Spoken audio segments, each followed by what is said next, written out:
Fala, galerinha do AlphaCon, tudo bem com vocês?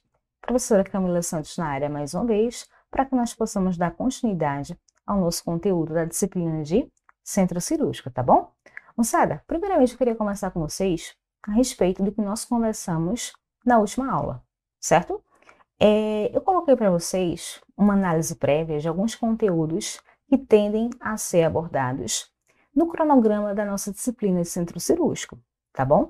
E aí eu falei para vocês a grande importância de vocês darem uma atenção sucinta nesses conteúdos em específico, porque de fato eles não costumam cair nas provas, eles costumam despencar nas provas.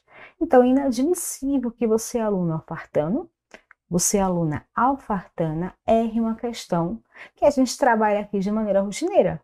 Concorda comigo? Vamos lá? Vamos tentar se dedicar um pouco mais? Perfeito, tá? Então vamos lá, sem delongas, dar continuidade ao nosso conteúdo, tá bom? Moçada, o que eu tenho aqui para falar para vocês? Percebam que também na nossa última aula falamos um pouquinho sobre a RDC.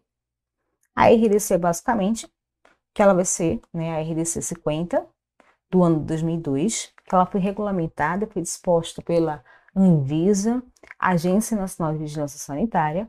Então, ela vai falar para a gente a sua disposição, né, diante de um regulamento técnico que foi elaborado e que vai basicamente dispor de um planejamento prévio, de uma programação, de uma elaboração e da avaliação de projetos físicos de estabelecimentos assistenciais de saúde. Vamos aqui para a tela para a gente poder conversar sobre isso.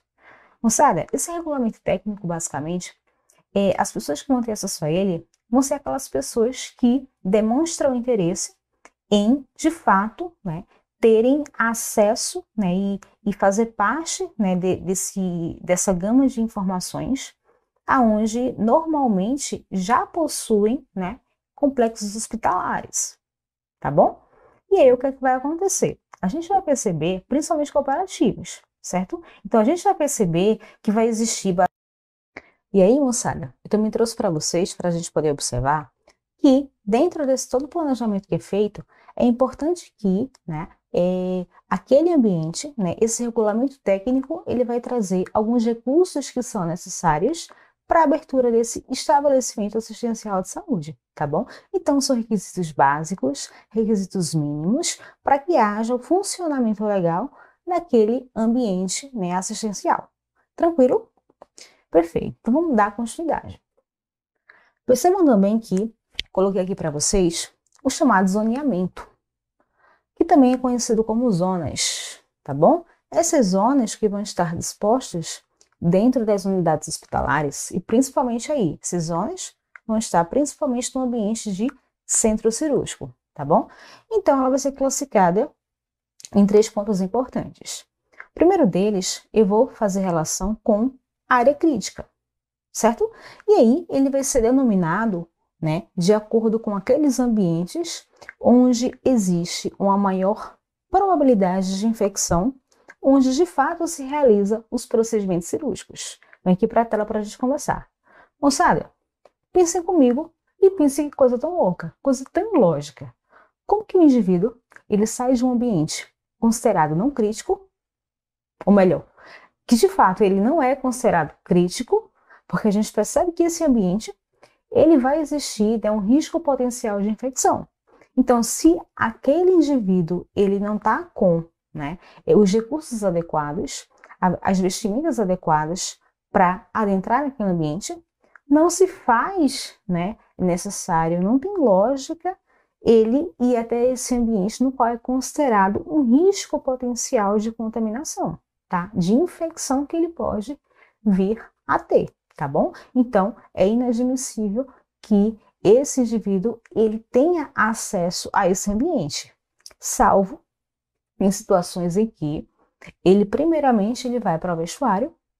Então, aquela roupa na qual ele se encontra naquele momento, ele vai retirar e vai vestir a vestimenta adequada para ter acesso, né, a essa área considerada como área crítica. Tudo bem?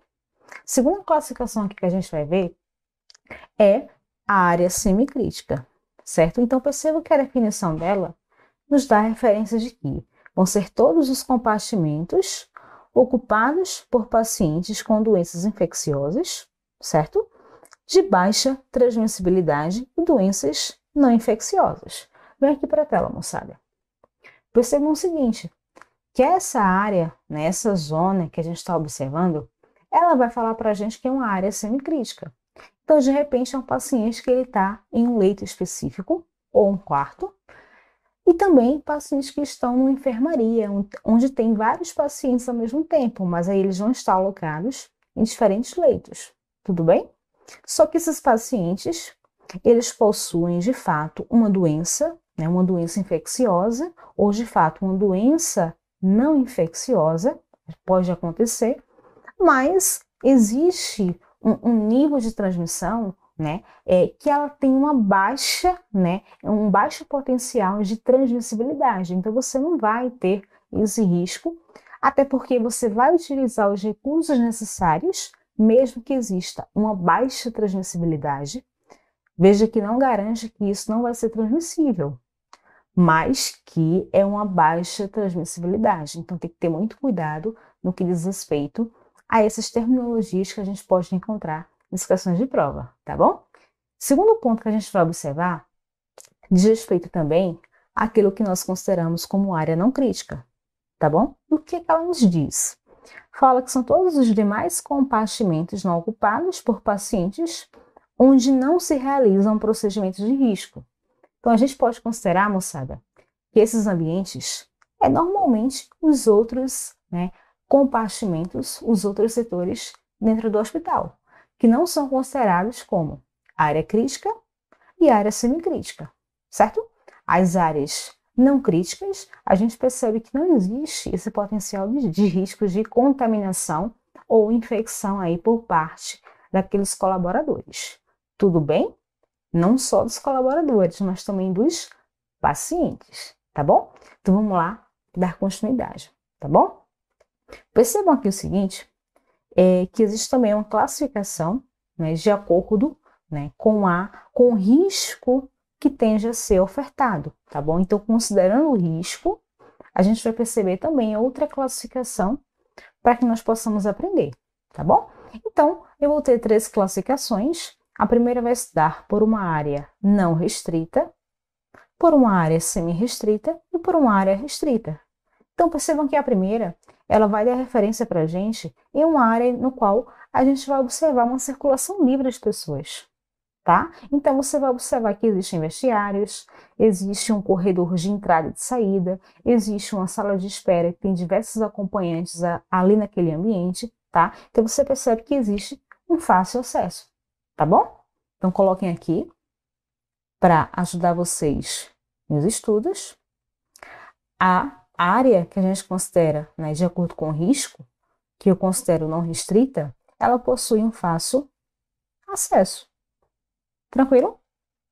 Já quando eu falo sobre a área semi-restrita, eu vou observar que pode haver circulação tanto do pessoal como também de equipamentos, tá? De repente são equipamentos que vão ser deslocados de um setor para o outro, certo?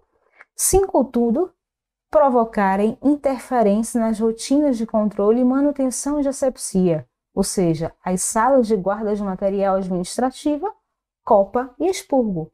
Ele quer dizer o seguinte, que esses setores, esses ambientes, podem haver circulação, mas aí não pode, né, ter interferência, não pode comprometer a rotina, né, de outros setores específicos, tá bom? E de outros ambientes específicos. Tudo bem? Próximo, ele fala também sobre as áreas que a gente considera, né, restrita, certo?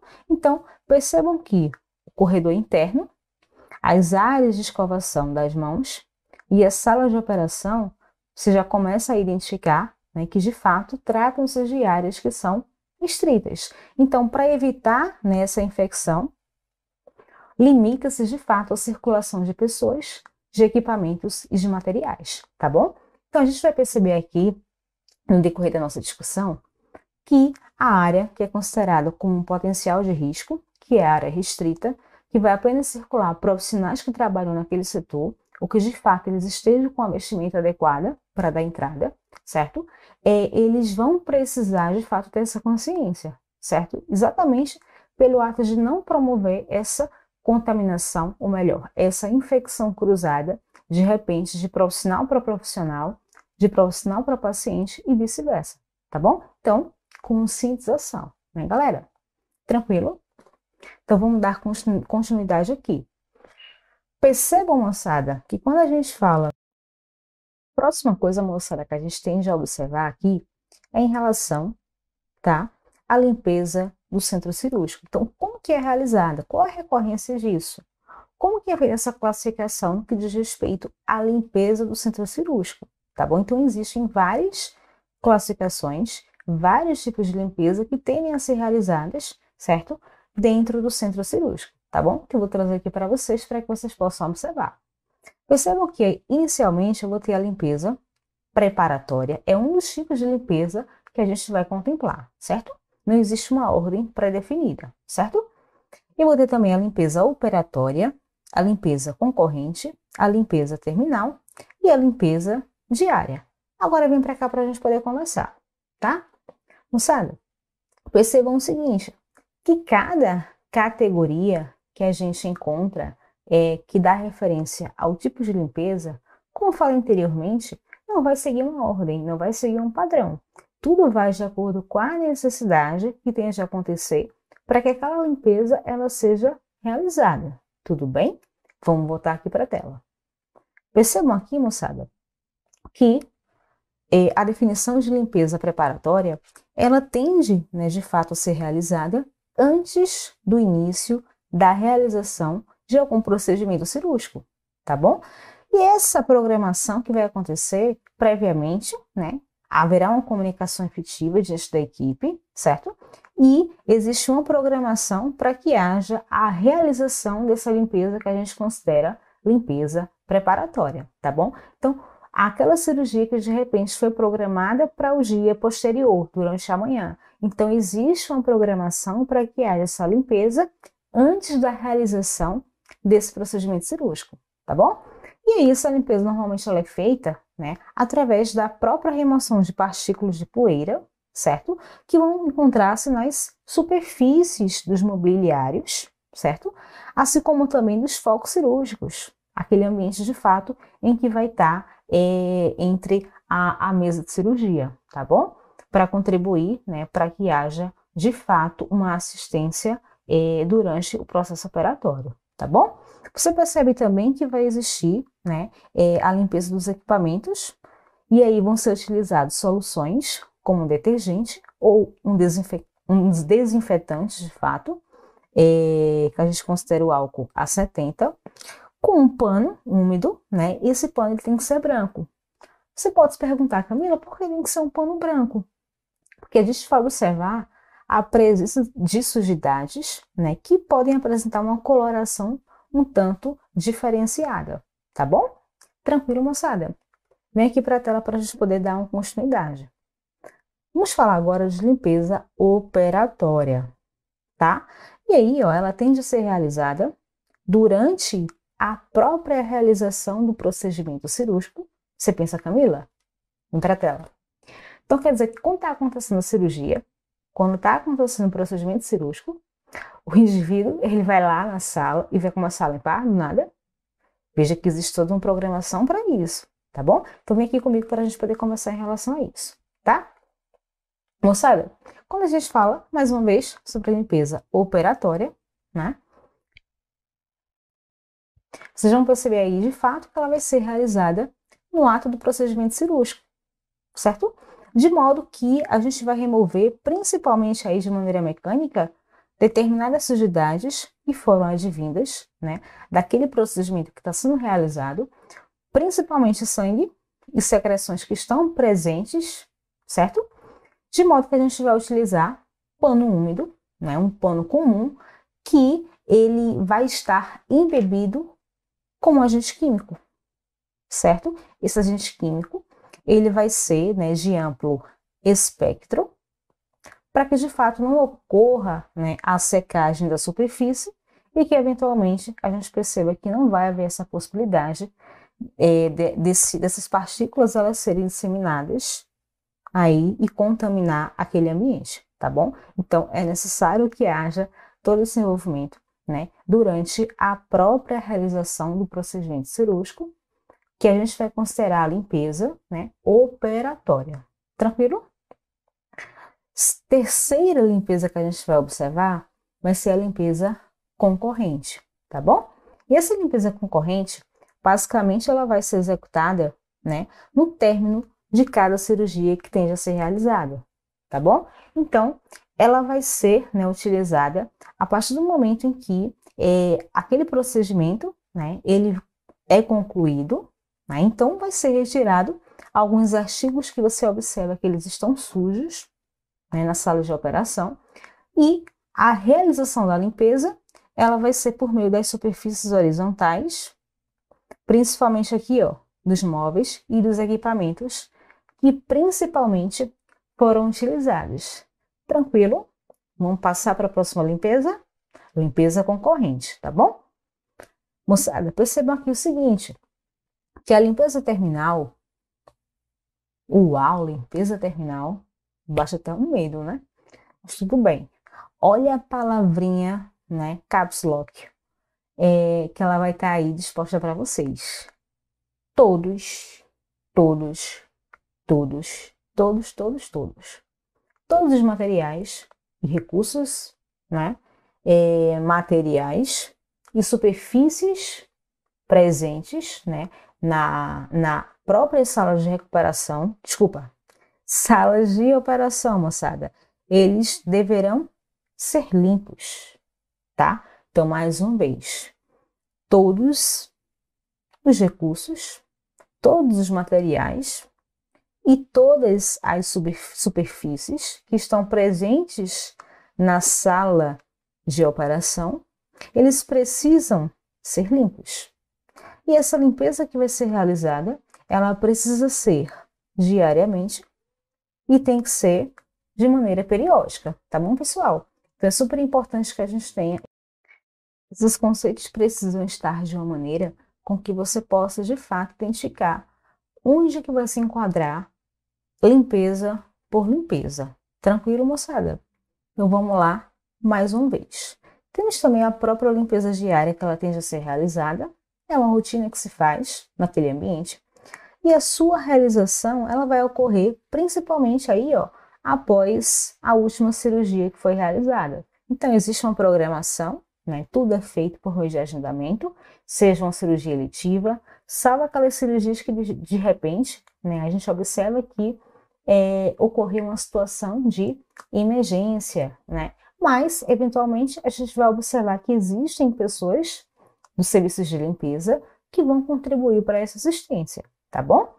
E aí, o que é que vai acontecer, moçada? De modo, né, que vai envolver todos os procedimentos, né, de limpeza concorrente, de modo que a gente vai acrescentar também a esta, né, a limpeza de todos os equipamentos, dos acessórios imobiliários, pisos e paredes da própria sala de operação. Dá trabalho, não dá? É muita limpeza aí, né? A gente espera que, de fato, esses ambientes, eles não estejam com sujidades, porque, de fato, a gente percebe que são muitos recursos que tendem a ser utilizados, né? Então, vamos lá, moçada, retornar aí para nossa aulinha. Coloquei aqui apenas um ambiente para anotações, certo? Vou fazer apenas algumas discussões bem simples no que diz respeito a tudo que falamos até agora, mas vocês vão perceber que é um conteúdo super simples, moçada. É um conteúdo que vocês precisam, de fato, muitas vezes praticar bastante, principalmente por meio de questões. Então, eu sugiro que vocês possam fazer questões, até porque é um método que vocês vão avaliar o desempenho de vocês.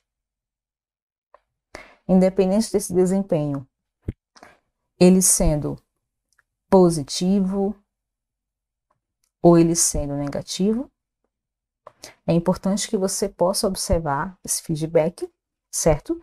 E que, a partir do momento que você tem uma resposta, você possa encontrar soluções plausíveis, certo? Soluções plausíveis para que você possa resolver aquela situação. Principalmente quando aquele feedback ele é negativo. De repente você fez 10 questões de centro cirúrgico, no entanto você errou 7 questões e acertou 3 questões. Então vamos tentar observar onde que a gente está errando. Coloquei essa parte de anotações para tentar fortalecer vocês no sentido de como aprender centro cirúrgico. Como que vocês podem desempenhar, né, as questões de centro cirúrgico de uma maneira satisfatória, certo? Então é super importante que vocês sigam todos esses critérios, tá bom? Eu costumo dizer também que um dos fatores mais importantes que faz com que o aluno ele possa, né, ter um desempenho interessante é que ele vem acompanhado por uma regrinha básica que eu sempre dou uma ênfase para os meus alunos. E existe uma regra mnemônica para facilitar o entendimento, que ela é chamada de pode ser, tá? Primeira coisa, eu me refiro ao planejamento. Posteriormente, eu falo sobre o processo de organização. Terceiro, me refiro ao direcionamento.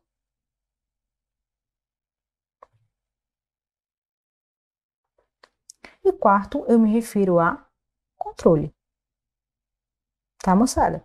Então, não esquece. Pode ser planejamento, organização, direcionamento e controle. O seu aluno alfartano, alfartana, precisa ter, né, todos esses critérios para que você tenda a ser aprovado aí no teu concurso público dos teus sonhos, tá bom? Vamos dar continuidade à nossa aula. Apenas para a gente poder desopilar um pouco aqui nesse conteúdo, que de fato é um conteúdo bem trabalhoso, certo? Moçada, o centro cirúrgico ele vai precisar de alguns requisitos necessários para que haja o seu funcionamento, tá bom? Como eu falei anteriormente, a partir da própria, né, daquela própria documentação que vai ser regida pela RDC, né, pela própria normatização da vigilância sanitária, certo? E você vai perceber que vai existir requisitos mínimos, né, que são necessários para que haja, né, a abertura, para que haja o funcionamento da maneira ideal, tá? Então, o que é importante aí ter no centro cirúrgico? Basicamente, uma área de recepção de paciente, aonde ele tem acesso a informações, né, de alguns familiares, por exemplo, tá bom? Outra coisa importante, eu vou observar que vai existir uma sala de guarda e preparo de anestésicos, certo? Normalmente quem vai ter acesso a esse setor serão, né, os anestesistas, tá bom?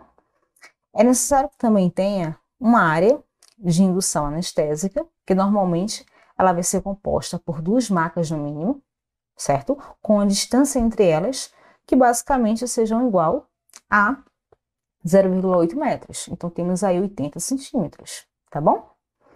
Entre macas e paredes, tranquilo?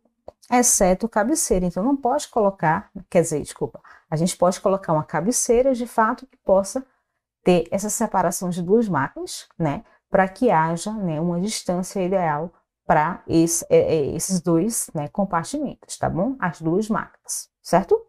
E aí, né, isso aí que vai acontecer, né, a gente também vai observar que a cabeceira, né, ela tende basicamente a ser igual, né, diante de uma distância a ser observada, igual a 0,6 metros, ou seja, 60 centímetros, de modo com que, de fato, a gente observe, né, um espaço suficiente para uma manobra, né, da maca junto ao pé dessa, né? Junto ao pé de quê, moçada? Junto ao pé da cabeceira. Tranquilo? Então, esse assunto, normalmente, ele tende a ser um tanto trabalhoso porque tem muito detalhe. Então, normalmente, se você tem interesse em trabalhar dentro do centro cirúrgico, aqui está o conteúdo necessário para que você possa sair craque, tá bom?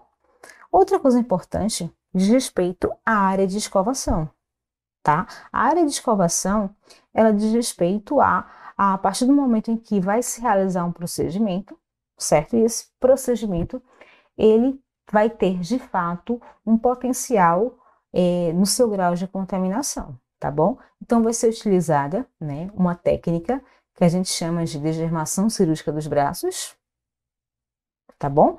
Então, será disposto até 2 salas cirúrgicas, né, que vão ser compostas por 2 torneiras por cada sala, mais 2 salas cirúrgicas, 2 torneiras também, a cada novo par de salas ou fração. Então, cada disposição de área de escovação é necessário que, basicamente, eu possa observar, né, a presença de 2 torneiras por sala. Tudo bem? Cada sala tem que ter 2 torneiras, tá bom? Outra coisa importante que a gente pode observar é que é importante que tenha uma sala pequena de cirurgia para procedimentos, né, oftálmicos, para procedimentos de endoscopia e procedimentos de otorrinolaringologia, tá bom, moçada? Essas salas que vão ser dispostas, elas precisam ter uma metragem de cerca de 20 metros quadrados, basicamente com uma dimensão mínima de 3,45 metros, tá bom, moçada? Outra coisa importante é em relação à sala média, né, cirurgia geral. Ela precisa ter uma metragem de cerca de 25 metros quadrados, com a dimensão mínima aí de 4,65 metros. Tranquilo? Outra informação.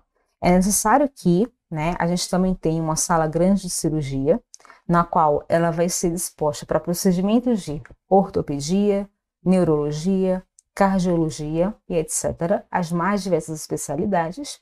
E essas salas, elas precisam ter uma metragem de 36 metros quadrados, tá bom? E essa dimensão mínima da sala, ela precisa ser de 5 metros, tá bom? Então, cada sala, ela só pode conter uma única mesa cirúrgica, tá bom? Isso é super importante de vocês saberem. Tranquilo? Outra coisa importante que a gente tem de observar é em relação ao pé direito mínimo, tá? O pé direito mínimo, ele está equivalente a 2,7 metros, tá bom? Então, é importante que vocês saibam dessa descrição, tá bom? A área para prescrição médica, ela vai ser uma área pequena, então você percebe que vai ser 2 metros quadrados, né? Uma sala em que, basicamente, vai ter uma mesma cadeira, né?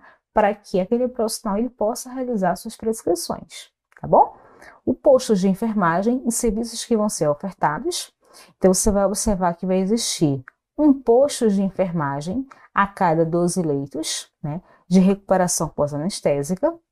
Então, é super importante que você saiba, né, desse pré-requisito, né, que é necessário para um centro cirúrgico, para o seu funcionamento. Além de que os centros cirúrgicos, basicamente, exclusivamente ambulatoriais, que a gente considera como CCA, é aquele que eu falei anteriormente, na nossa última aula, que ele não necessita, né, que o paciente fique internado, tá bom? Então, podem ter problema simplificado em relação ao centro cirúrgico não ambulatorial, exatamente por essa questão de que o paciente, né, ele basicamente, vem aqui para a tela, o paciente ele não vai ficar naquele ambiente porque, de fato, ele realizou um procedimento simples, tá bom? Então, vai ocupar, né, ambiente, certo? Então, existe uma questão crítica no que diz respeito a esse componente, né, a esse local que, de fato, vai ofertar um requisito ambulatorial, tá bom? Moçada, outra coisa importante em relação a esses requisitos, a gente vai observar que vai existir uma sala de recuperação pós-anestésica, como eu falei para vocês. E aí é necessário que se tenha 2 macas no mínimo, certo? A distância entre elas, é importante que vocês saibam que vai ser cerca de quase 1 metro. Então, aí a gente percebe que vai ser 80 centímetros, tá? Entre essas macas e as paredes, tá? Exceto cabeceira, tá? Que ela vai ser basicamente igual a 0,6 metros, equivalente a 60 centímetros, e com espaço suficiente para que haja uma manobra da maca junto ao pé dessa. Então, mais uma vez, essa utilização, tá bom? Outra informação, o número de macas, ele deve ser igual ao número de salas cirúrgicas, mais 1, tá bom? Então, o número de macas, o quantitativo de macas disponíveis, ele precisa ser igual ao número de salas cirúrgicas. E você vai somar com 1, tá bom? Então, no caso de cirurgias de alta complexidade, A recuperação, né, ela pode se dar diretamente na UTI. Tudo bem? Então, a gente percebe que, basicamente, existem pré-requisitos para que também a gente possa ter acesso a esses recursos, tá bom? Então, nesse caso, o cálculo do número de macas, ele deve considerar somente as salas de cirurgia que são menos complexas, tá bom? Eu considero super importante que, posteriormente a essa aula, você possa, de fato, fazer uma leitura sucinta, junto com o material, até porque eu vou dispor para vocês também, né, uma gama, né, de informações que vão servir como uma complementação para que vocês possam acompanhar e realizarem o estudo de vocês, tá bom? Outra coisa importante é que os ambientes de apoio que o centro cirúrgico ele vai ter vão ser contemplados, né, por uma sala de utilidades, por uma copa, por banheiros com vestiários para funcionários. É importante que esses banheiros eles sirvam, né, como uma barreira, tá? Vai também ser necessário uma sala de espera para acompanhantes, que normalmente vai estar anexa à unidade, a sala administrativa, um laboratório, né, que de fato possa ser utilizado para revelação de chapas, tá? Uma sala de estar para funcionários, uma área para guardar, né, para guarda de macas, né, e cadeiras de rodas. Tem que ser um ambiente organizado, pessoal, não adianta, tá bom? Isso faz parte do planejamento, tá? Depósito, né, de equipamentos, né, e materiais, de recursos que tenham a ser utilizados por aquele ambiente hospitalar, certo? Tem que ter uma área de biópsia de congelamento, né, uma sala de distribuição de hemocomponentes, tá? Uma sala de biópsia de congelação e também uma sala de preparo de equipamentos e de materiais que vão ser dispostos para determinados procedimentos, certo? E aí, moçada, outra coisa importante que a gente precisa comentar com vocês é sobre a sala de cirurgia. Essa sala de cirurgia ela vai precisar de alguns requisitos, tá? Com as paredes, com o piso e com as janelas. Então, é necessário que essas paredes elas tenham os cantos arredondados. O revestimento, né, que é necessário, é importante que esse revestimento seja de material resistente e a superfície lisa, né, e que ela seja lavável, tá? Então é muito importante. Além de que o piso, ele precisa ser resistente ao uso de água e uso de desinfetantes, tá bom? Ele não pode ser um piso poroso, né, e de superfície lisa e de fácil limpeza, tá bom? Ele não pode ser poroso, mas, né, de superfície lisa e de fácil limpeza, que facilita esse processo, tá bom?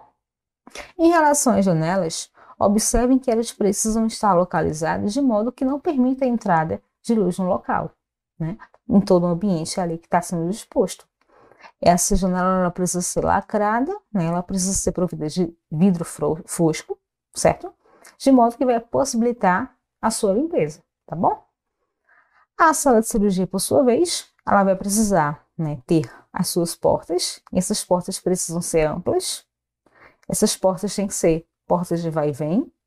Elas precisam ser revestidas de material lavável, tá? Tem que ter uma cor neutra.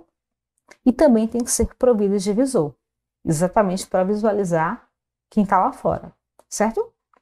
Outra coisa importante em relação à sala de cirurgia diz respeito às instalações elétricas, tá? Essas tomadas, elas precisam estar localizadas a cerca de 1,5 m do piso, de modo que vai precisar possuir, né, um sistema de aterramento, exatamente para prevenir choques e queimaduras aí no paciente, tá? E também da equipe, né, que está trabalhando.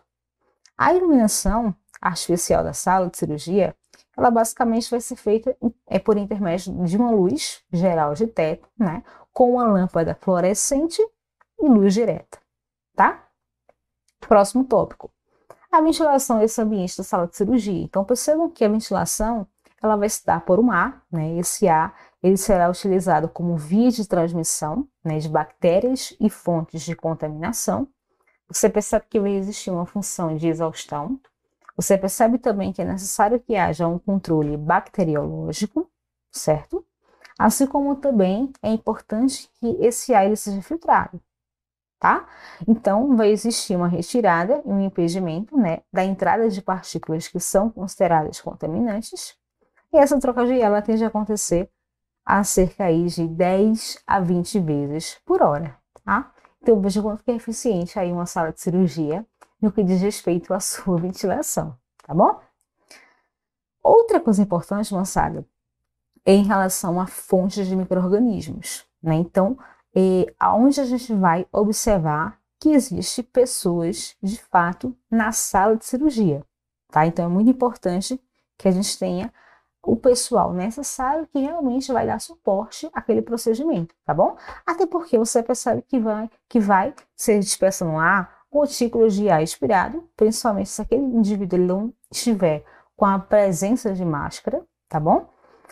A descamação, né, da própria células da pele, que tende a acontecer, e as partículas que tendem a ser transportadas do sapato, até mesmo se aquele indivíduo ele não estiver utilizando o próprio, tá? Que é um recurso que tende a proteger também aí sobre essas partículas que vão, né, que voltam, que voltam. Tranquilo? E aí, nós temos alguns equipamentos que vão ser dispostos. Aqui a gente percebe que há a existência, basicamente, né, de um recurso, né, de um equipamento. Eu não sei se vocês conhecem esse equipamento, mas ele é muito frequente aí nos ambientes cirúrgicos, tá? Basicamente, ele trata-se de um foco central, tá bom? A gente tem aqui, também para observar, um foco em que a gente considera como um foco frontal, tá? Isso aqui trata-se de um foco frontal. Aqui trata-se do foco central, certo? E esse foco aqui, moçada, ele trata-se basicamente, né, de um foco em que a gente considera como um foco auxiliar. Tudo bem? Então, eu tenho aqui, ó, foco central, foco frontal e foco auxiliar, tá? Os equipamentos que tendem a ser dispostos, né, aí como utilização, vocês vão perceber, né, que eles podem ser classificados como equipamentos, né, fixos. E aí eu posso, né, dar como exemplo o próprio foco central, o negatoscópio, que vai ser verificado nos exames de imagem, certo? O sistema de canalização de ar e de gases, o suporte de soro fixo e os ar-condicionados, tá bom? Outros móveis, né, que a gente pode observar, outros equipamentos que tendem a ser considerados como móveis, então eles vão ter mobilidade. Aquilo que é fixo, né, ele não sai do lugar. Aquilo que é móvel, a gente vai ter uma manipulação deles, certo? Então percebam que a mesa cirúrgica, ela tende a ser móvel, a mesa auxiliar, o bisturi elétrico, a aspiração de secreções, o foco auxiliar, o banco giratório, o balde inoxidável com rodízio, os suportes, né, de braço, assim como também o hamper, as escadas dos degraus, os aparelhos monitores, o carro ou a mesa de materiais estéreis, os equipamentos utilizados para ajuda, né, no posicionamento do paciente, que a gente percebe na existência aí de coxinhas de espuma, tá? Ou então de areia de diferentes tamanhos e também de talas, certo? Outra coisa importante para a gente fechar nesse conteúdo é a utilização de alguns equipamentos que a gente considera como vestuários, certo? Então, as pessoas, basicamente, né, que a gente considera, as pessoas, na realidade, elas são consideradas como fontes exógenas de bactérias.